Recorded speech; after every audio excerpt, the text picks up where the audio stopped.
ready to dive in. You've arrived at a quiet corner of YouTube, where peaceful stories are told slowly and softly. Stories of real places, real people, and timeless moments, all shared gently to help you relax, unwind, and simply listen. So settle in. Let the worries of the day drift away, and allow yourself to be carried by the calm rhythm of the story. There is something timeless and deeply still about a lighthouse, tall, unmoving, and watching quietly over the restless sea. It stands as a guardian of light, not just for ships, but for the soul. Lighthouses have stood at the edge of the world for centuries, built on rocky cliffs, isolated islands, and wind-worn coasts. They look out over the vast, endless blue, not to conquer it, but to live beside it, to guide others through it. Imagine a single light glowing in the mist, revolving slowly through sea spray and stars, marking each turn with rhythm like a breath. One flash, then darkness, then another, a steady pulse in the silence of the deep. For the lighthouse keeper, life was both quiet and deeply meaningful. Alone or with only a small crew, they kept vigil through the storms, through fog and moonlight, always tending the light. The days passed gently, marked not by rush or noise, but by small rituals. The roll of the tides, and the hum of the wind through the iron railings. Some lighthouses were so remote, reached only by rowboat when the weather allowed, that keepers might go months without seeing another soul. But they rarely minded. In that solitude, there was calm. And perhaps that's what draws us to their stories now. Because in a world full of sound and speed, the lighthouse reminds us of stillness. It stands through wind and wave, unmoved, steadfast, and full of quiet purpose. We will spend some time now with these keepers of the coast, and in doing so, perhaps find a little light for our own quiet corners.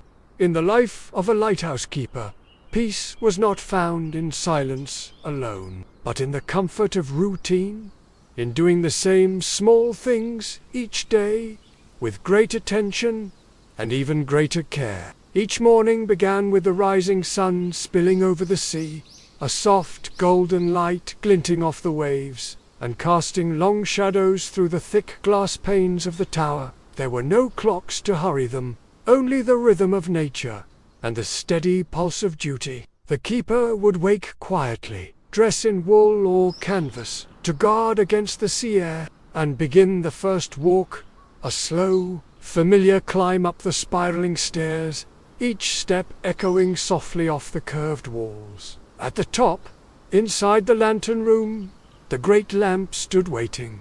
Sometimes it was still warm from the night, other times cold and quiet, its lens fogged slightly with the morning mist. The glass had to be cleaned each day, not just for clarity, but for respect. Salt spray from the waves could cloud it, dust could dull it, so the keeper would gently wipe the thick glass, moving slowly in circles, as if polishing a jewel. Next came the wick, a short, quiet meditation. He would trim it with small scissors, making sure the flame would burn even and bright. Too long, and it would smoke.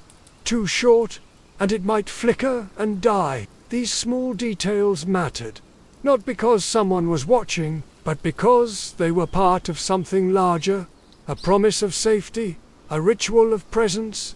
At dusk, when the sky turned lavender and the sea became a sheet of silver, it was time to light the lamp once more. In the early days, they used whale oil, later kerosene, and eventually electricity, but the ritual was always the same.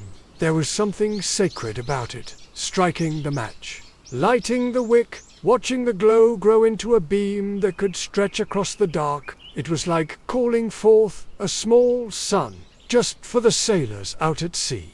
And then the night began. Some keepers kept watch in shifts, others stayed awake entirely. checking the light every hour, walking up and down the stairs, listening to the wind press against the walls, recording the weather, barometric pressure, wind direction, visibility, cloud formations. Everything was noted, logged in large leather-bound books with a steady hand. These logs weren't just data. They were a reflection of presence, a reminder that someone was always there, even in the darkest night. If a ship passed near, the keeper would note its name and shape, and sometimes even wave, though he knew he likely would not be seen. In between these quiet duties, there was time for the simple things. A warm cup of tea by a small stove, a short walk around the base of the tower, perhaps a letter written in slow, careful script to family far away. Sometimes the sea was calm for days. Other times it roared. Waves slammed the cliffs. Spray climbed the tower walls, and the wind howled like a living thing. But still, the keeper tended the light, and in the morning, when the sky blushed again with sunlight, the lamp was extinguished. Not abruptly, but gently, as if tucking something to sleep. Each new day brought the same tasks, but never boredom, because the sky was always different. The sea never repeated itself, and every flamelit was a message to the world. You are not alone. The sea is full of stories, and when you live beside it, listening to its moods, watching its tides, tending a quiet light through every season, you begin to collect them. Not loudly, but like shells tucked into a pocket, each one shaped by time and tide. Lighthouse keepers, though seldom seen, were often the silent witnesses to life's unfolding drama along the coast.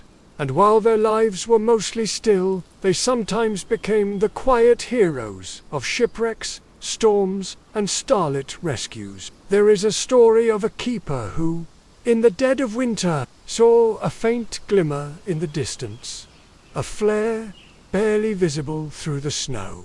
Without hesitation, he bundled himself in oilskins, lit a lantern, and made the long, dangerous trek across icy rocks, to find a fishing vessel grounded in the shallows. No fanfare, no spotlight, he simply led them to safety, step by slow step, his light bobbing gently ahead like a firefly in the dark. The crew never forgot that quiet glow, cutting through the cold. Many keepers lived for years without ever having to face an emergency, but they knew the stories of fierce storms and sudden squalls, of fog so thick you couldn't see the waves crashing below your feet. And they trained for them, not with drills or alarms, but with presence, with calm, with care in every detail. Sometimes the stories were smaller, but no less meaningful. A lost child wandering near the coast, found and comforted.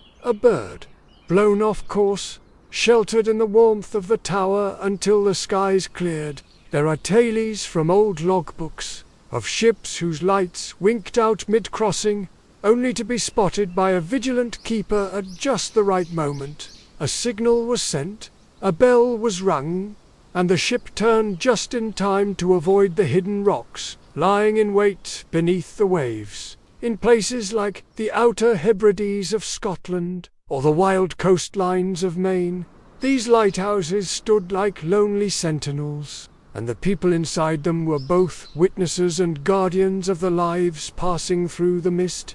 But the keepers also told stories of the sea itself, tales passed down through generations, of ghost ships drifting silently through the fog, seen once and never again, of whales breaching in moonlight, so close the spray touched the lantern glass, of mysterious lights on the horizon, moving with no sound, disappearing as quickly as they came. They didn't speak of these things with fear, only wonder, because to live at the edge of the sea is to live with mystery, to respect its unknowable depths, and to understand that not everything must be explained. Children of lighthouse keepers would sometimes write, years later, about the stories their parents told by firelight, the old sea tales, half folklore, half truth, shared in soft voices, with the wind tapping gently at the windows. These stories weren't meant to scare. They were reminders that the world is wide, that the sea holds secrets, and that those who watch it closely learn to love it deeply. Even its silence, even its storms. The lighthouse was never there to conquer the sea, only to live beside it, to offer a hand when it was needed, to hold a light when all else was dark, and to trust that even the smallest glimmer might one day guide someone home. To live beside the sea, high above the surf, in a tall, weathered tower, is to witness a different kind of nature, wild, ancient, and profoundly still. A lighthouse stands not only against the elements, but among them. It is part of the landscape, as much as the cliffs, the birds, and the wind that never stops whispering past its walls. For the lighthouse keeper, life was surrounded by nature's quiet theatre. Not the neat rows of gardens or city parks, but something raw and ever-changing. A nature that shifted daily, sometimes hourly, painted in salt, wind, and light. In springtime, the rocks around the lighthouse would soften with color. Wild grasses grew in small patches, clinging to the thin soil between stones. Sea thrift, with its delicate pink blooms, nodded gently in the breeze, and birds returned in great numbers.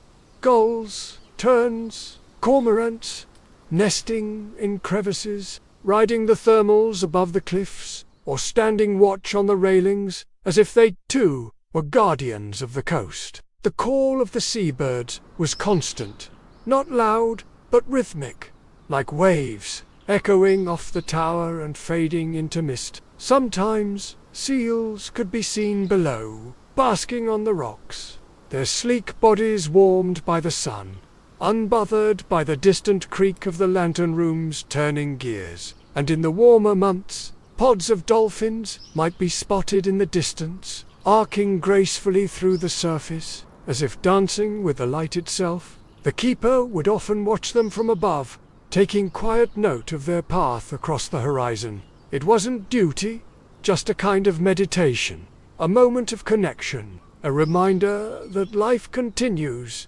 just beyond the shore. In autumn, the sky turned cooler, and the colors of the coast deepened. The grasses faded to gold, and the sea took on a different voice, lower, more thoughtful. Storms rolled in from far away, their clouds, towering and slow, announced first by the change in wind, then by the long sigh of the tide pulling back. Even then, the natural world felt close, not threatening, but alive. The keeper might step outside between gusts, wrapped in thick wool and oilskin, to feel the force of it, to breathe it in.